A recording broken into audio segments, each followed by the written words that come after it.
Office 365 hours. Can't believe it's already today. We're going to talk about how you can maximize Microsoft. Hi. Hey, Dux. This is Matt Wade, Microsoft MVP, co-founder. Adam, say hi to everybody. I'm looking around and trying Office servers and services, practice leader at Microsoft 365.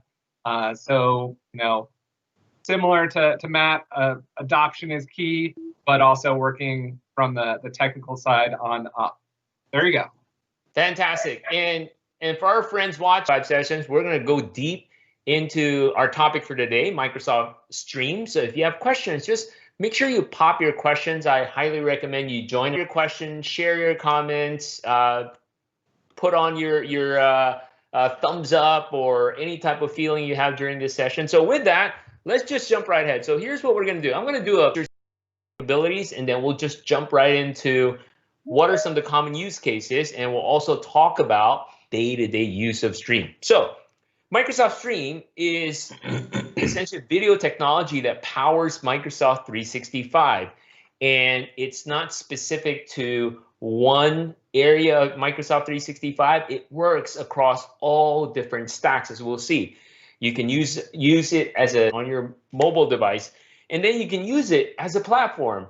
In fact, especially during this day of remote work, Stream has been a critical component for a lot of organizations to do live streaming, training, corporate communications, etc. So if you think about a video platform, there's a lot of, you do a recording for that meeting. Stream is responsible for it. The actual recording lives in Stream. You can embed the video on OneNote, great for training and capturing notes. SharePoint, and there's a Stream web part. You can pop into your SharePoint for live events. And then Power Apps, for any type of custom app you build, you can leverage Stream for all the video content as well. So for Microsoft 365, I know we have different ways to do live events. We'll tackle that. There's a Teams live event, Yammer live event, so we'll look at that as well. Now, if you think about Stream, there's actually tons of components to Stream. There's the front end component, which what we see and how we interact with Stream. We can interact with it from the browser through the Stream portal. We can embed it on pages or on OneNote or PowerPoint, and mobile apps as well. Backend services relies on some of the core services around membership. So think about taking advantage of Azure AD for permissions, the ability to do search, and also at the end of the day, Stream is actually not a new technology. It's powered by Azure Media Services, which has been around for a long time. And this is very scalable. In fact, in case you don't know, the Summer Olympics, for example, all the live streaming is powered by Azure Media Services. So if you're thinking, is this scalable? Is this can this handle a lot of different people, a lot of different devices? Absolutely. So these are just some of the quick background for it. Now, where does Stream data live? A lot of you may be wondering about this, especially in light of data sovereignty requirements, compliance requirements. Currently, Stream lives in all these major data center regions, and it's going to come out as well in all the other regions around the world. So if you want to keep up with that, just go to Azure Roadmap. It'll keep you updated when these regions will light up, that will support Stream. Okay, so that's a quick overview of Stream. And if you're really thinking about use cases, and this is where we're going to spend most of our time today, is thinking about some of the common use cases around Teams. Certainly we can record meetings, do town hall live events or corporate communication type of use cases. Training, boy, I know a lot of companies use Stream to do internal training and record training. And then last but not the least, I don't know if a lot of people know this, but desktop screen recording. I know some of us spend money and buy fancy desktop screen recording tools, but guess what? You could do it with Stream today. So with that quick overview, I want to turn the floor back to our wonderful, very simple use cases, low-hanging fruits that people can take advantage of Stream. Thank you, Dux. Great introduction. So actually, I think you overlooked one fantastic thing, a nugget that I can do. So, the number one use case is in your if you're in a meeting. And what we've been saying is, hey, you have a lot of distractions now, more than you think you're going to be distracted, record it. And so the additional benefit of that is the back and look up a specific topic. You don't have to watch the whole thing because, let's be honest, no one wants to watch the entire meeting and to find one section. And you can search through the content. So I think that magic is, I'm sure Matt and my ideas will overlap, but with the transcription, what we've been doing really lately is we've been working with organizations who have been turning setting. And we'll talk about some of the drawbacks of Stream later, but a recommendation number one is keep those clips as short as you can. Just like you have a moderator looking at the chat, have someone recording sections because it's much easier to handle in Stream. And then also what happens is if you're talking about multiple languages, you can able to have the video with a live translation in their predominant language that has been touched by a human. Certainly put it through a translation engine first, but then have someone edit it because things go wrong quickly. Let's unpack that. I mean, this is really important and valuable for a lot of you out there. So Adam talked about the ability to record and generate transcription. So there's a couple ways to do this, right? So when you jump into a Teams meeting, essentially just hit record. And the way it works is after the meeting, you will see in the chat, it'll say stream, the transcription is available. And as Matt mentioned, obviously English is available Adam mentioned English is available by default. But I believe other language are supported as well, or it's already coming, correct? So they're already there. Yep. They're already there. So if I did a meeting in Chinese, then the transcription will be in Chinese.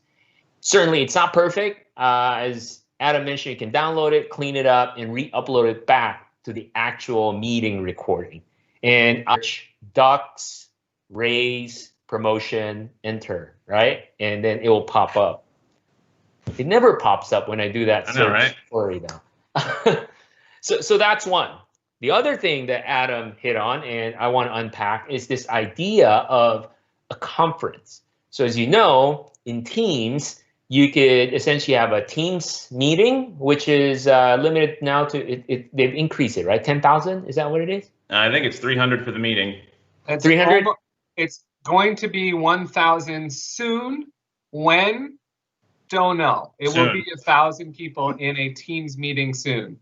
Got it. Yeah. So yeah, between 300 to 1,000, that's the limit. But for a conference, if you have a lot more people, you use Teams live events. And Teams live events is essentially a one-way broadcast, but can handle up to tens of thousands. I can't even catch 20, up. yeah. 20,000 people at one broadcast. The cool thing with that is when you set up Teams live events, you can define what languages are available for the closed caption. That's one, which is really. Stream will also create transcripts for all the languages you created, even if I don't speak that language. And when that feature came out, boy, it's really valuable, especially for not only large organizations, if you're hosting a conference like Adam says, and that way you can be very inclusive, not only during the event, but also post-event. So I just really want to stress on that and unpack that because I know a lot of people aren't aware of those capabilities. All right, Matt, your turn. Some quick tips with Stream and what people could do with it. So I think the biggest sort of starting level tip is going to be that you are probably using Stream and don't necessarily know it. Stream is very good at hiding.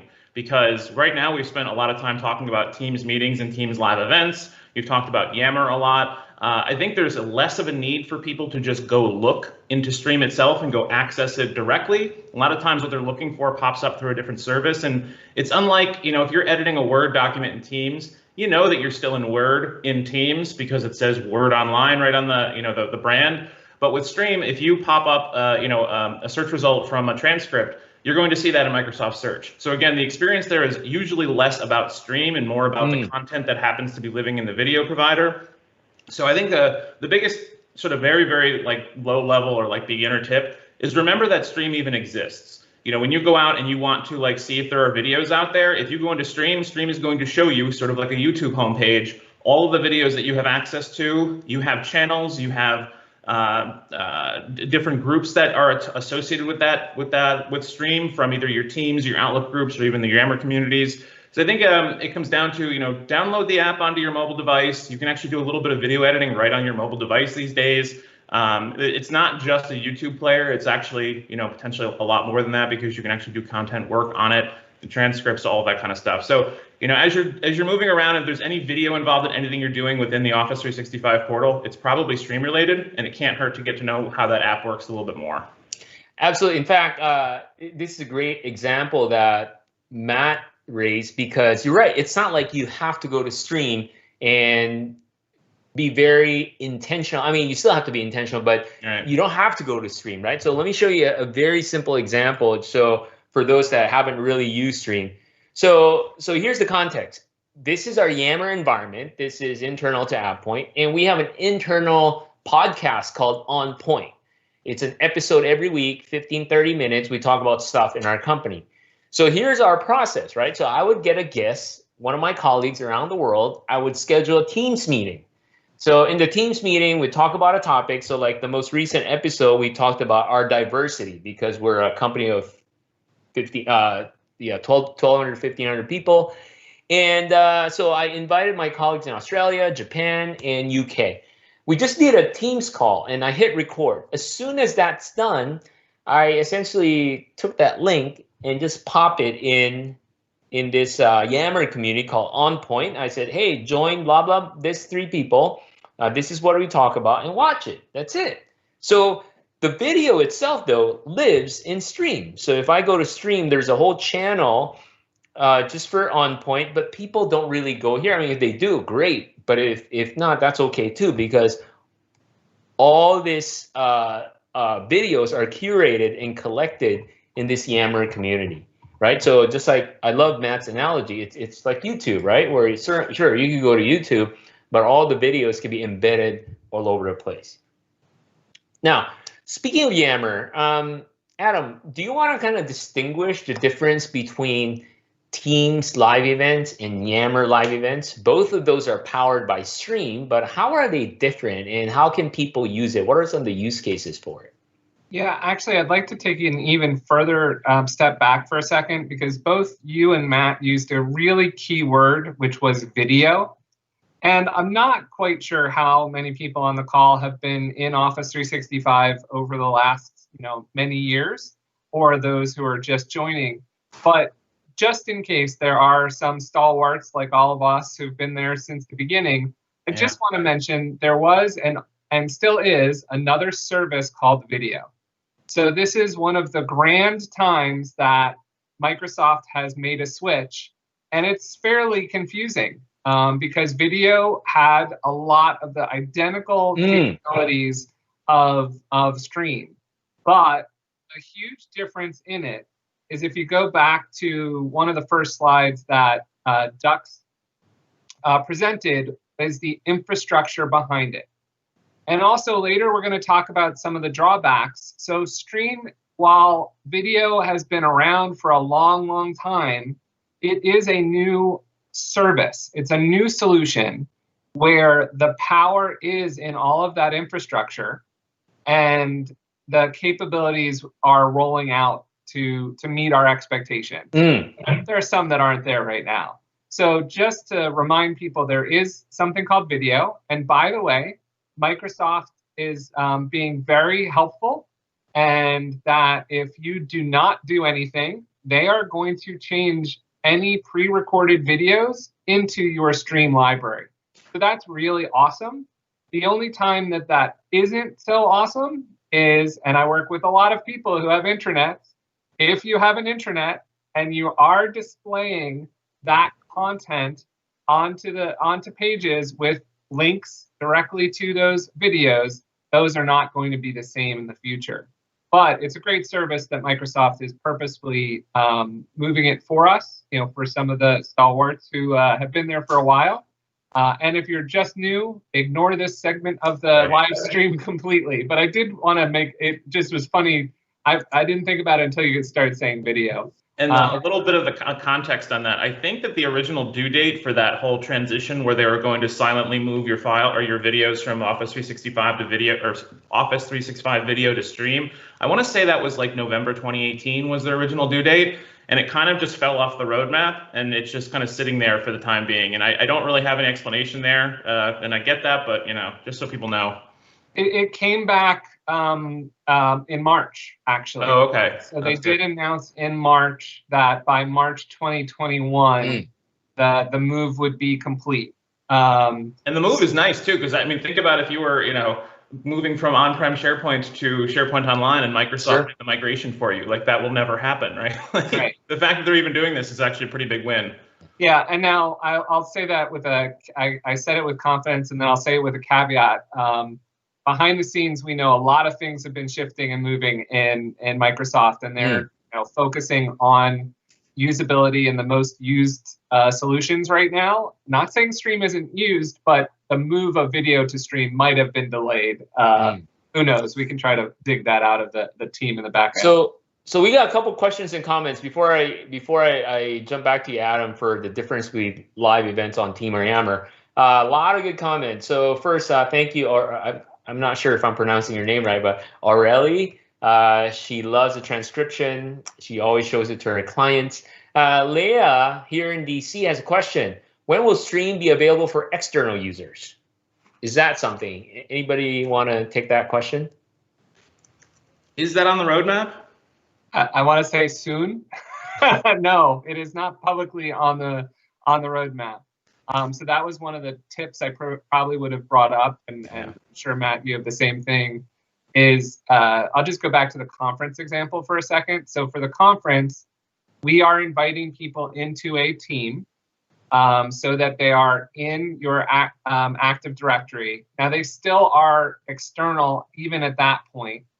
But what we do is, unfortunately, we still have to download the streams and put them into that team for the external users to be able to view them. But at least, as strange as this is, they can view it either from SharePoint or from Teams in the file section, or if you put it directly into a channel. So let's clarify. So let's say you do a Teams live event, and in this live event, you can have anonymous. You don't have to have people authenticate, right? So essentially, you're sharing the stream anonymously. Doesn't that mean the recording is available anonymously too? No, unfortunately, the stream service is not available to anonymous users as of right now. So it's probably a major change that, as Matt said, is not officially on the roadmap. So we can't tell you, but the team is certainly aware that it is a feature that many people would like to have. I'm not sure it'll ever be fully anonymous. Correction. Oh, it is actually on the roadmap. I just found it. Fantastic. Oh, there you go. Calendar year 2020, December. So it looks like all environments, and you'll be able to share a link without a login, and Stream admins will be able to control if the feature's enabled. So that's more data than I knew before. So that's an upgrade. There you go. I've been so happy to be wrong. Yeah. I'll share the link. Actually. Thank you, Leah, for asking that question. We'll definitely pop that link in the LinkedIn stream here. Another feedback here, and then I'll get back to you, Adam, is Rob from Bradley University saying he likes the VTT to text converter, but can you export to text directly from Stream? Because he likes to paste the transcription in OneNote. Any thoughts on that? That one I don't know. No, because I know you can download the VTT. Yeah, file. What does it come as, a TXT? No, it's VTT, and then it's kind of like XML. It has certain tags in it, but I think what he's asking is, I'm sure there's some tool out there, once you download that, you can put the VTT file and clean it up just to make it text only. Yeah.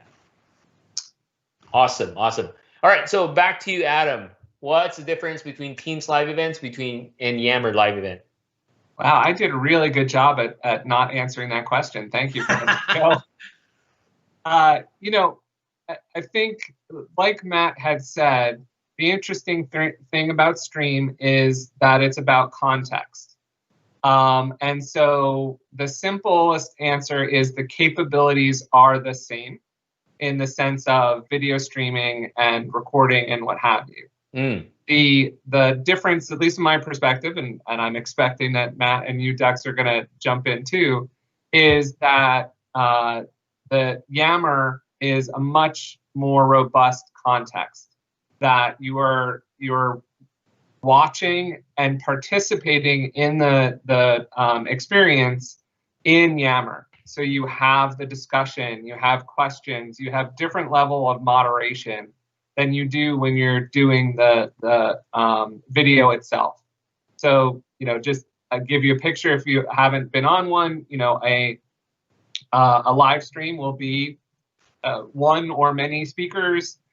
There's actually typically a producer behind the scenes. There's one here today too, who can switch from cameras, who can switch from people, who can switch from content.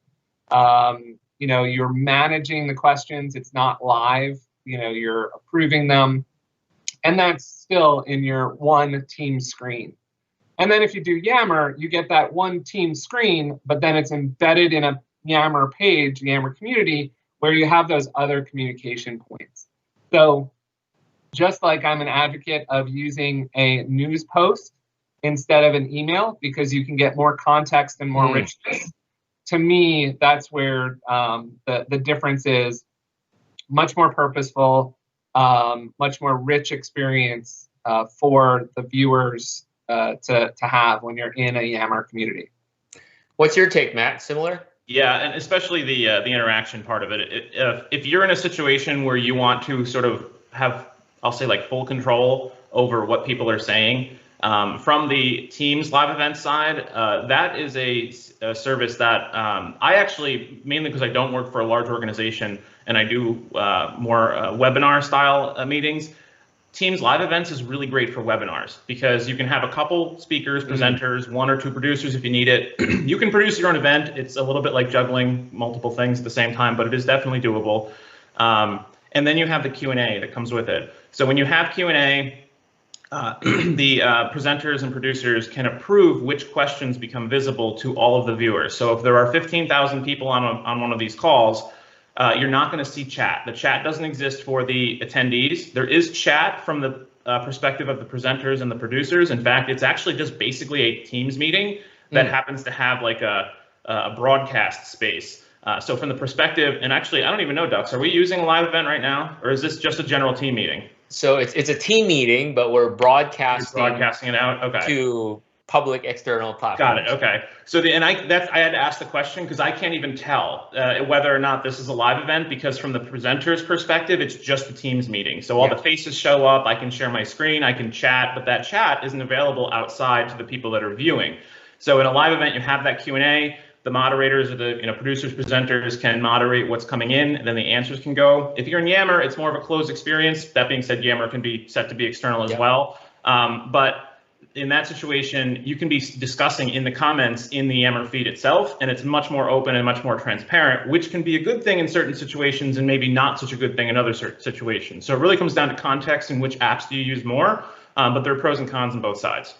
Yeah, to show everybody an example, as to what Adam and Matt is describing, right? So they're absolutely correct. So again, in our organization, we use both. We use Teams live events and Yammer live events. And Matt hit the nail on the head. So for us, for our monthly town halls, now we do monthly town halls. Our CEO would have a town hall in 2 time zones to cover our North America and EMEA colleagues and also APAC colleagues. And we do this in Yammer. And it's broadcasted on Yammer. And so this is from July. And the cool thing is this, as people are, as the town hall is happening, people are posting pictures, we're interacting. So if I look at last June, we have all these updates and we see people posting from their home. So the interactivity, it's more, there's tons more interactivity because people can post pictures, ask questions. But here's the cool part, right? So there's a town hall community in our Yammer environment. We collect all of our town halls there. So imagine there's a new person that joins the company talk about onboarding them with the culture of the company, making them, getting them updated on what's going on in the last couple of months. In fact, that's what I do. If I have a new team member in my team, I would say, hey, go watch the last 3 town halls. Not only will they get updated with the latest and greatest about the business, but they'll get the feel of the culture of the company based on how people are interacting amongst themselves within that Yammer thread. I think about Teams live events for something more in this context, right? Where Yammer's for the whole company. Teams live events could be for your department. Teams live events could be for your project team. But something that's more broader, Yammer live events certainly is more relevant. Okay, great. Let's see. We've got. Thank you for all these questions and comments coming here. So there's actually a converter. So Rob, again, from Bradley University, thank you for sharing. He shared a link on how to clean up the VTT file. Thank you so much. Okay, so what about now that a lot of people are using this? What are y'all's thoughts on the mobile app for Stream? Do y'all use it much? I mean, I've used it here and there, especially when pre-COVID on the train. I would just use that and listen. But I haven't really personally used it to stream from the mobile app. Have you all done that, or what are some of the use cases to take advantage of mobile app? I'll jump in first. So I'm a here and there on it as well. I think it comes down to what's your personal preference for consuming video. I'm also not somebody who generally watches. I watch a lot of YouTube videos. In fact, when I eat lunch, I usually have a couple of videos lined up that I'm going to watch while I'm eating lunch. I don't like the video experience on a small mobile device, and that's just personal preference. I don't generally go to Stream. Again, pretty much all of our discussion so far has really all been about Teams and Yammer, for, unfortunately for Stream sometimes. So my experience is generally going to be between or through those apps. So I don't see it. I don't use it a whole lot on my mobile, and it's really only if I'm on the go and I need to watch something, or maybe play it in the car and just listen to something and basically make it a podcast kind of thing. So yeah, I'm not seeing the mobile app used from my perspective all that much. Adam, how about you? Have you worked with customers around use cases for mobile? Yeah, I mean, a lot are about the watch later and the offline usage of Stream. So for us internally, actually, we have a few different products running, and some are before. They would keep up with the sprint meetings and update. So it wasn't consuming like Matt you're talking about. It was a quick update that actually in some cases was interesting, much easier verbal than trying to read it. So that is to try to segment videos even within a meeting itself, so that if someone does want to consume a specific part that segment would be, so that you can search it, find it, right, a little bit better. So it's a tiny bit more work, but really not. You're running these meetings anyway. You have the agenda. You can split it up. Not too difficult. So yeah, that's the primary mobile is short. For me, I do join meetings on my phone with the Teams app, and obviously I turn my video on. So again, it's in Stream. It's coming from my phone. Now I'm thinking, I won't be surprised if features like that pop up in Stream, where now you could do stories. Place to showcase this, where you have stories and it's still powered by Stream. What do y'all think of that concept? It's a definite maybe. I think you're taking the possible purchase of TikTok a little too literally. It can be stored in Stream with the amount of data, but no, you're seeing the trend, right? A lot of corporate type of technology updates to the meetings where you could, thumbs up, clap, right, as well. So I think that where we've been working a lot, as much as I was snarky, and I apologize, where the workers are predominantly mobily based, but where they're mobily based, then yeah, I mean, for example, that's been used so many times at Microsoft demonstrations. So what you're talking about, correct, instead of and all that. So I think there is a divide, short ones, but the frontline workers who are really putting the effort in, yeah, the service is right. my first day in the job, just those type of quizzes or exams, so to speak. Now stream is a big part of this. So have you have any insights to this, Matt? Or I mean, just looking at the number of posts online in O365, and they have stream in the background. The I guess coming from Redmond, it seems a lot more webinars for that area of aspect of it. And let's say this from a commercial side of things.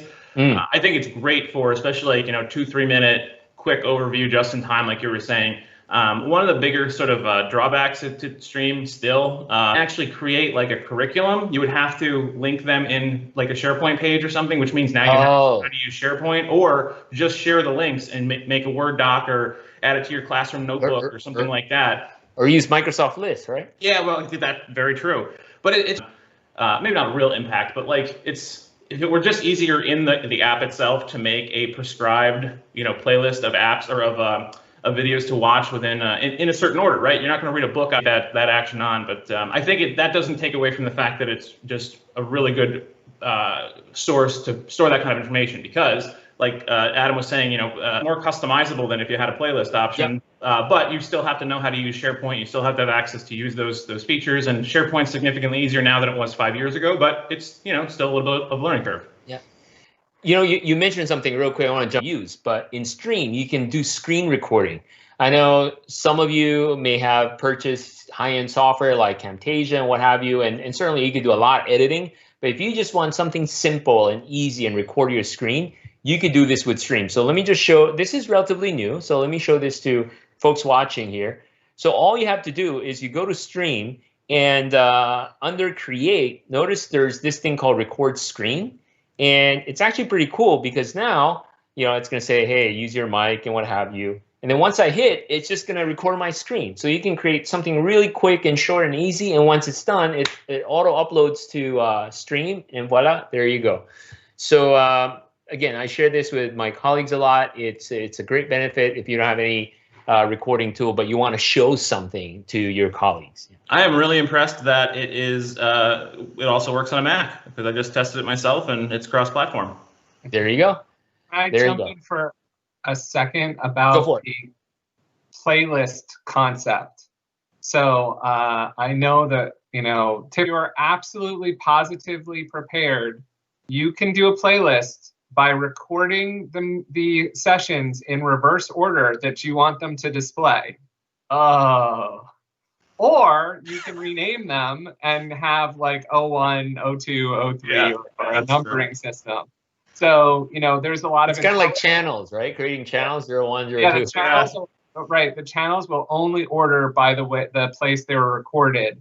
So we have, gone in a lot of cases to pages, even if it's a page embedded in a Teams tab. I know it gets ugly, but that's one of the silly things that just isn't available right now in Stream, is the ability to order, naturally order recordings. So, we've gone to a numbering system to be able to do that. Now, don't get me wrong, channels work in most cases because it's by topic and it's not necessarily in order, but you brought up one of the number one use cases, Dux, which is onboarding.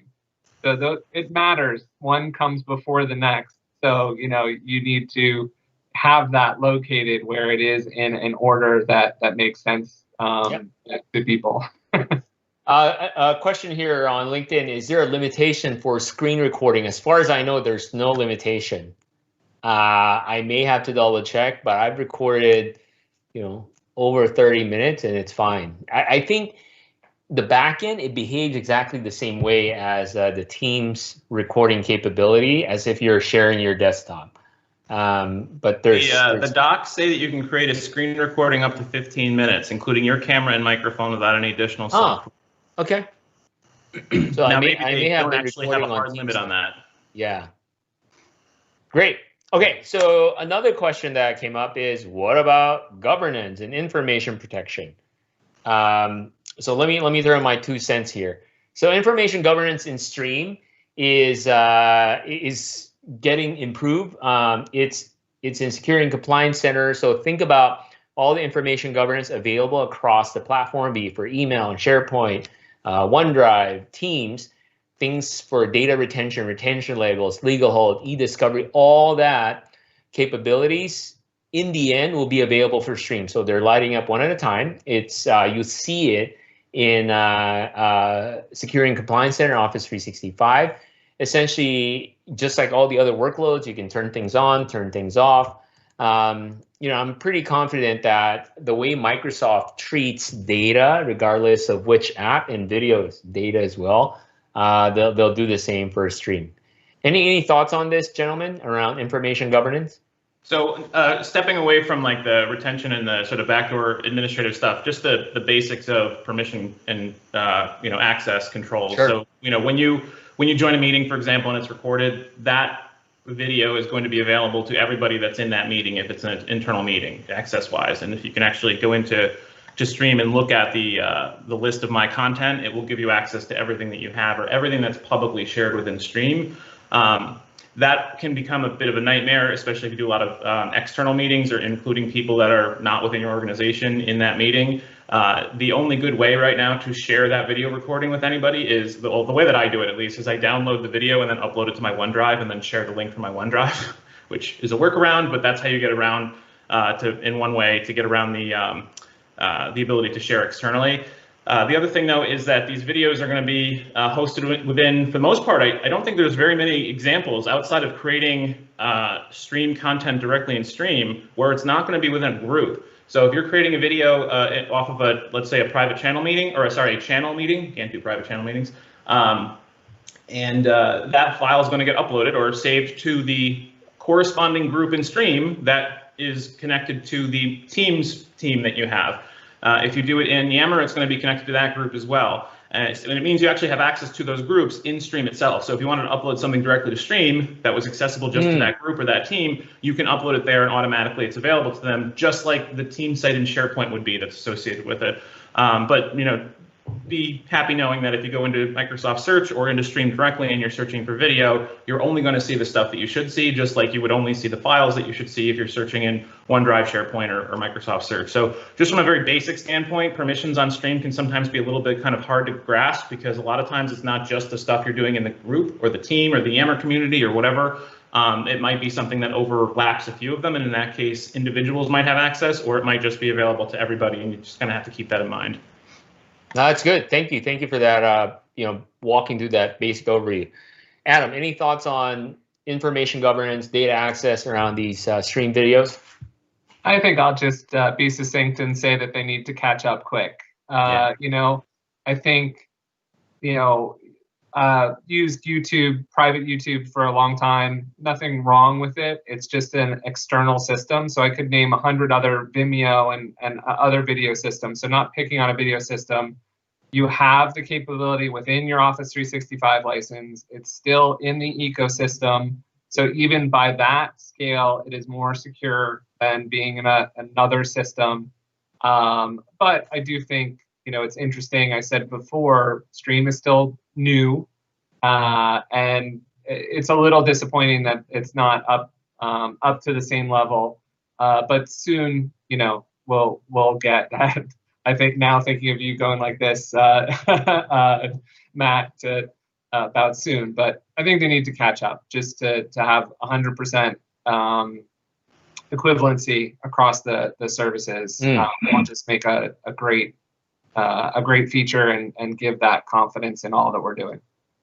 And again, for folks and friends that's watching online, thank you for joining. Feel free to pop in your questions. Would love to hear your feedback as well. What do you think of this format so far? If you've been joining us in the past or your first time, pop it in the LinkedIn chat. I would love to hear your feedback. And if there's any other topic in the future you'd love to learn about and hear from, we would be happy to host it. So in the interest of time, gang, we've got about 10 minutes left. Any word of advice, words of wisdom, things people can do today with Stream that you would offer, especially beyond the basics that we do day in, day out, right? Between Teams and Yammer and maybe screen recording. What are some of the food for thought as people progress their journey in Microsoft 365? Matt? So I got two sort of big ones that I think can really help out. First, when it comes to meeting recordings, keep privacy or applicability to being recorded in mind. Just because you can record doesn't necessarily mean that you should. And if there's a lot of meetings that you take part in where there's just a lot of brainstorming, that can be useful sometimes, but it's not always. So if you're not really making decisions, or you don't have like you're not making it as a record, it may not be the most useful thing to record.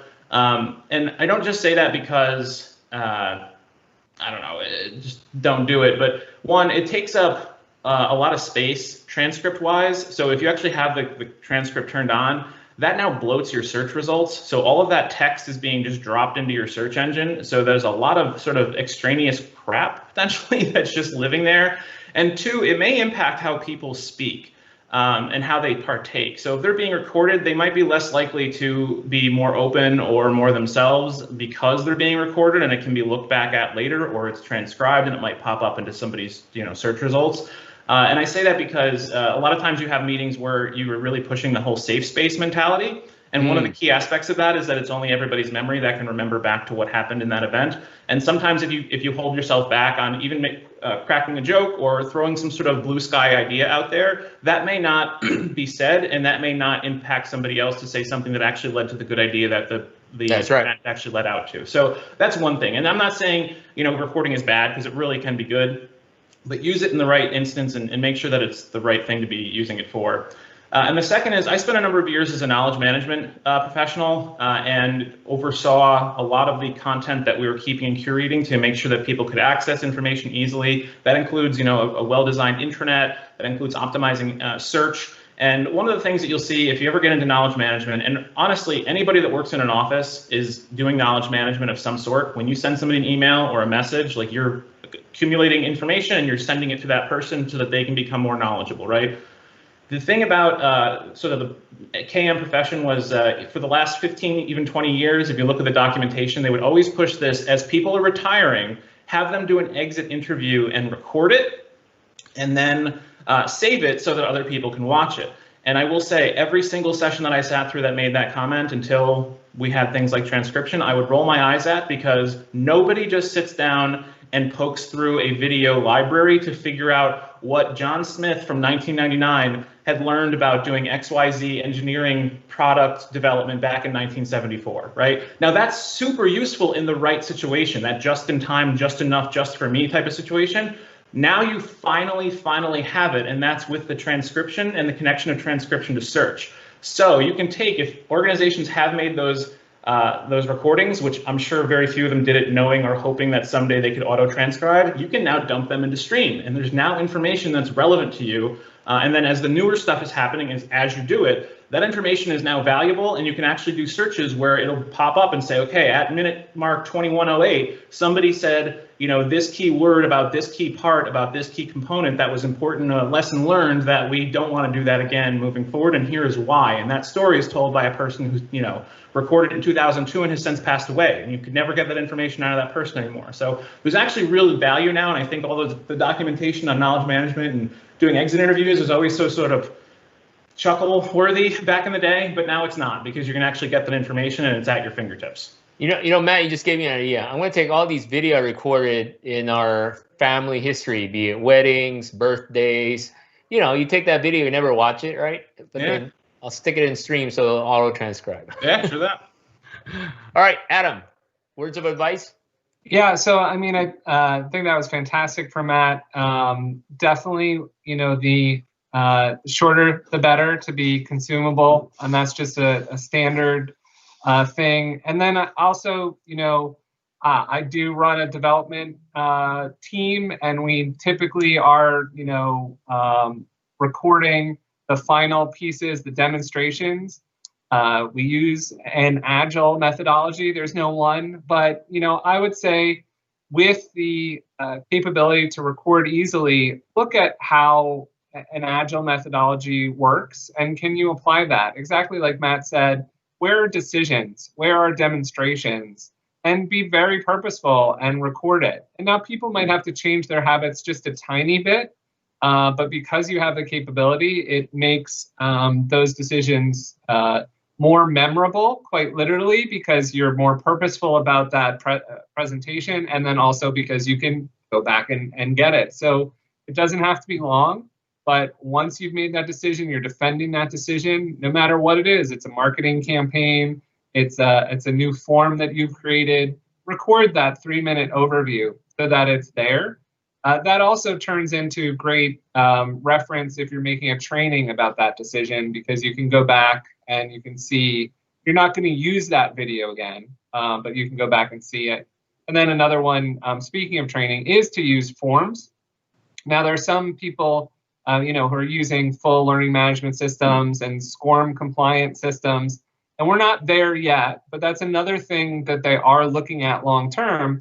But it is still great that you can go through a video, and then you can attach a form in the middle of that video. Truth be told, they could skip it if they wanted to, but it's in line, so it acts as a quiz. And it's really great just to check in. Again, onboarding, we've used it with them, just as a fun way to check that people are paying attention and they have the right information that they need. So those would be 2 really quick tips I'd give. No, that's great. And for me, my last tip is kind of piggybacking off of what Matt and Adam said, is take advantage of Stream. And Stream is a great way to share knowledge and convey information. Do it short, and it doesn't have to be perfect. Gone are the days where we need to have like a perfect production, in a nice studio. People love the ad hoc, very authentic, real videos that comes on demand. And we're so used to it now that even in our day-to-day work life, people are okay with it. And Stream is just a great platform that's available to everybody in the organization. So with that, friends, thank you so much for joining us, Matt, Adam. It's I owe both of you a bunch of lunch now for jumping on. But for everybody watching, thank you for joining us. Hopefully this has been a good learning for you, and I look forward for you to join us in 2 weeks for another session of Office 365 Hours. Until then, have a great day, have a great week, wash your hands, wear your mask, and keep safe. Bye.